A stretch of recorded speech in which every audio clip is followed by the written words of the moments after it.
back with another one. This one's another refrigerator, but just the single door one. This was in the east coast of Glendale or Arcadia, if you know, you know. It was a big home.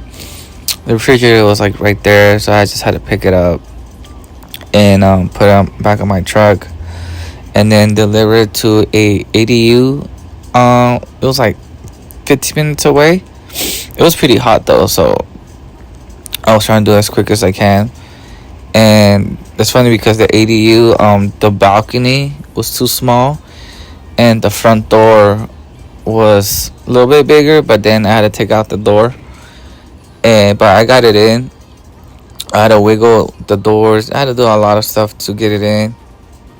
And then after that, I put it in the like where the oven was at. It was supposed to go on next to it, but it is what it is. And then I got